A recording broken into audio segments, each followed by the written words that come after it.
ये बात उन दिनों की है जब बुद्धा मरवन में अपना समय व्यतीत कर रहे थे। इस समय तक बुद्ध की प्रसिद्धि दूर दूर तक फैल चुकी थी। बहुत दूर दूर से लोग अपनी चिंताओं और परेशानियों का समाधान हेतु बुद्ध के पास आते थे। ऐसे ही एक दिन जब बुद्धा मरवन में अपने शिष्यों को प्रवचन दे रहे थे, तभी एक अधेड़ उम्र का व्यक्ति अपने नौजवान पुत्र को अपने साथ लिए बुद्ध की तरफ चला आ रहा था। जब यह प्रवचन स्थल के पास पहुंच गए तो बुद्ध ने एक नजर उन पर डाली और इशारे से बैठने के लिए कहा। जब प्रवचन समाप्त हो गए और सभी लोग वहां से चले गए तो बुद्ध ने उस व्यक्ति को अपने पास बुलाया और बैठने के लिए कहा। वहां चारों तरफ हरियाली छाई हुई थी। मौसम बहुत सुहाना था और तरह तरह के पक्षियों की आवाजें गूंज रही थी। ऐसा नजारा देखकर उस व्यक्ति को अंदर से असीम शांति महसूस हो रही थी। इसके बाद बुद्ध ने उस व्यक्ति से आने का कारण पूछा तो इस पर व्यक्ति ने कहा, तथागत, मैं 2 दिन की लंबी यात्रा करके अपने पुत्र को आपसे मिलवाने लाया हूं। ये मेरा इकलौता पुत्र है और ये हर समय थका थका रहता है। ऐसा लगता है जैसे इसके अंदर कोई जान ही ना हो। इसका स्वभाव भी काफी चिड़चिड़ासा हो गया है। अगर हम इससे कुछ भी कहते हैं तो यह हमारी छोटी छोटी बातों पर गुस्सा हो जाता है। इसके देखने की क्षमता भी उम्र से पहले ही कमजोर हो गई है और इसके बाल भी सफेद पड़ने लगे हैं।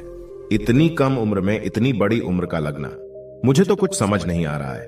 तथागत, मैं अपने पुत्र के स्वास्थ्य को लेकर बहुत चिंतित हूं। जब मैं अपने पुत्र को वेद जी के पास लेकर गया तो उन्होंने कुछ औषधि दी और कहा, अपने पुत्र को तनाव कम लेने के लिए कहो। वो अपने दिमाग में बहुत अधिक तनाव लेता है, इसलिए उसकी ऐसी हालत हो गई है। लेकिन मैंने उसको बहुत समझाने के बाद भी तनाव का मतलब समझ नहीं आया। मुझे नहीं पता कि तनाव होता क्या है, यह किन कारणों से आता है और उसे कैसे अपने पुत्र के दिमाग से निकालूं। लेकिन मुझे सबसे पहले तो यह समझना है कि तनाव होता क्या है। इसीलिए तथागत, मैं आपके पास आया हूं। कृपया आप मेरी समस्या का समाधान कीजिए। यह सुन बुद्ध उसके पुत्र को बड़े ध्यान से देखते हैं। उसके चेहरे को देखते हैं, उसकी आंखों को देखते हैं और फिर उसके हाथों की नब्ज को भी देखते हैं। यह सारी विधि करने के पश्चात बुद्ध उस व्यक्ति से कहते हैं कि तनाव लेना तो कोई नहीं चाहता, लेकिन फिर भी यह तनाव लोगों के दिमाग को दीमक की तरह पकड़ लेता है और व्यक्ति जान भी नहीं पाता है कि वह तनाव में जी रहा है। लेकिन अगर व्यक्ति तनाव के कारणों को अच्छे से समझ लेता है और तनाव के बारे में कोई ऐसा पैमाना बना लेता है जिससे वह जान सके कि वह कितने तनाव में है, तो वह इस समस्या का समाधान भी खोज सकता है। सबसे पहले तो तुम यह समझो कि तनाव होता क्या है। जब भी कोई व्यक्ति कोई काम कर रहा होता है लेकिन उसका मन कहीं दूर भटक रहा होता है, कल्पनाओं में होता है, तो उसके शरीर और मन के बीच एक दूरी पैदा हो जाती है।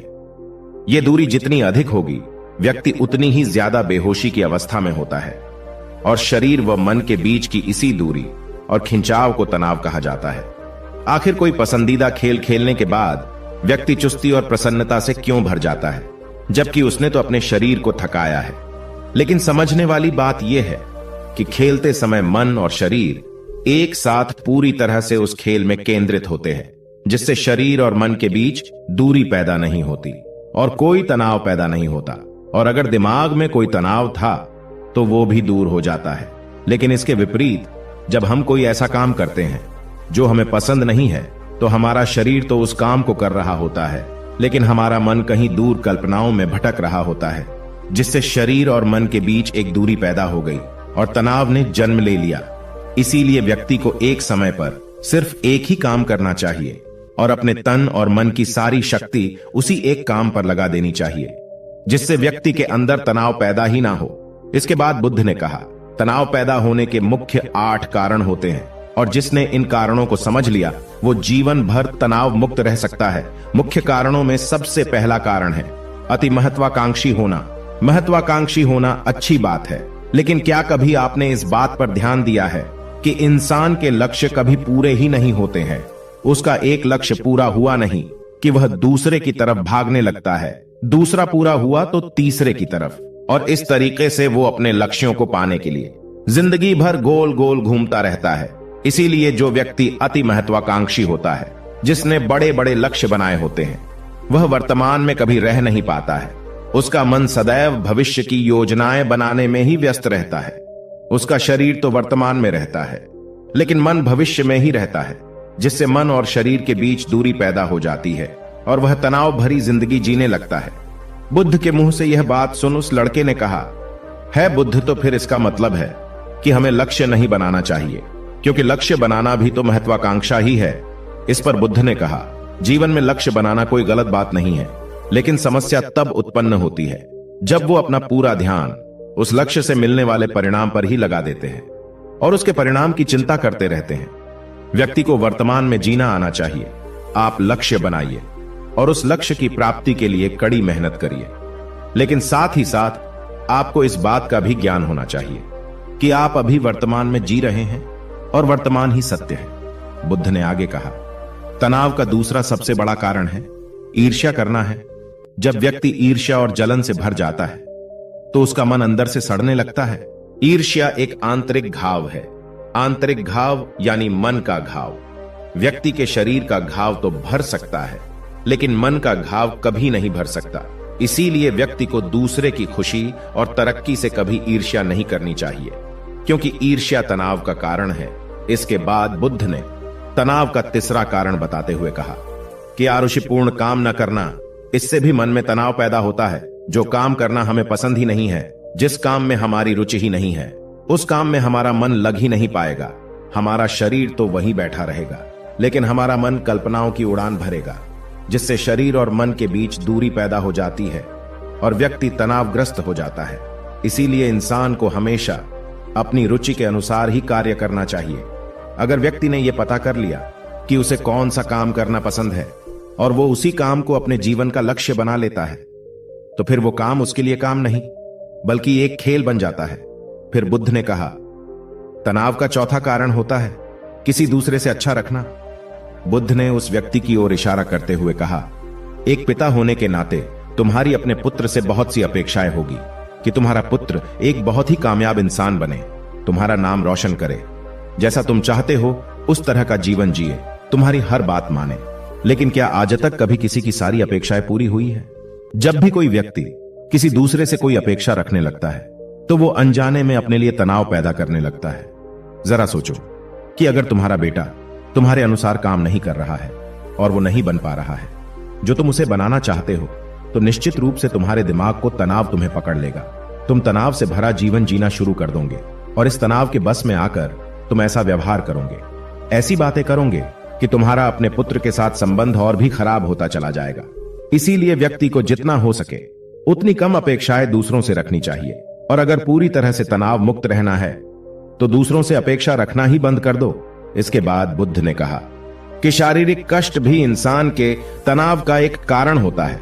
जब व्यक्ति किसी शारीरिक पीड़ा से गुजर रहा होता है तो उसका पूरा ध्यान अपने उस शारीरिक दर्द पर होता है और वो पूरे दिन बस उसी के बारे में सोचता रहता है, जिससे उसका मन दुख के विचारों से भर जाता है और ऐसी स्थिति में व्यक्ति तनावग्रस्त रहने लगता है। यह सुन उस व्यक्ति ने कहा कि हे बुद्ध, शारीरिक दुख तो किसी भी व्यक्ति को हो सकता है, तो फिर क्या हुआ? व्यक्ति जीवन भर तनाव में ही जिएगा? इसका जवाब देते हुए बुद्ध ने कहा कि इंसान को यह बात समझनी चाहिए कि हमारा जीवन दुखों का आधार है। जैसे जैसे हमारा जीवन आगे बढ़ता है, इसमें दुख आते हैं, बीमारियां आती है और फिर अंत में मृत्यु भी आती है। तो बीमारियां इंसान के जीवन का अभिन्न अंग है, कोई इनसे बच नहीं सकता। बस किसी किसी के जीवन में यह समय से पहले आ जाती है तो किसी के बाद में आती है। जब इंसान का मन इस बात को अच्छे से समझ लेगा तो फिर वह अपनी बीमारी के बारे में सोच सोच कर ज्यादा तनाव नहीं लेगा, क्योंकि यह हमारे जीवन का अभिन्न हिस्सा है और इसके लिए व्यक्ति को शारीरिक रूप से भी अभ्यास करते रहना चाहिए। अपने जीवन में व्यायाम और स्वस्थ जीवन शैली को भी जगह देनी चाहिए ताकि उसका शरीर लंबे समय तक निरोगी रहकर सही से काम कर सकें। तनाव का अगला कारण होता है अपनी योजनाओं को समझने के लिए समय न देना। कुछ लोगों के दिमाग में कोई विचार आया ही नहीं कि वो बिना सोचे समझे उस पर काम करना शुरू कर देते हैं, और जब उस काम में उन्हें असफलता मिलती है तो वह तनाव से भर जाते हैं, क्योंकि उन्होंने उस काम को शुरू करने से पहले उसके बारे में पूरी जानकारी इकट्ठा नहीं की थी। इंसान को कोई भी काम शुरू करने से पहले उसके अच्छे और बुरे परिणामों के बारे में ठीक से सोच विचार कर लेना चाहिए। इंसान को इस बारे में भी सोच लेना चाहिए कि अगर ये योजना सफल नहीं हुई तो फिर इसके बाद मैं क्या करूंगा। इसलिए व्यक्ति को अपनी योजनाओं को ठीक से समझने के लिए पूरा समय देना चाहिए, ताकि बाद में उस योजना की वजह से तनाव पैदा ना हो। तनाव का 7वां सबसे बड़ा कारण है टाल मटोल करना, आज के काम को कल पर टालना। आप लोगों ने यह कहावत तो सुनी होगी कि आलस्य इंसान के शरीर का सबसे बड़ा शत्रु है। इंसान आलस्य की वजह से आज के काम को कल के लिए टाल देता है और फिर काम को टालना उसकी आदत बन जाती है।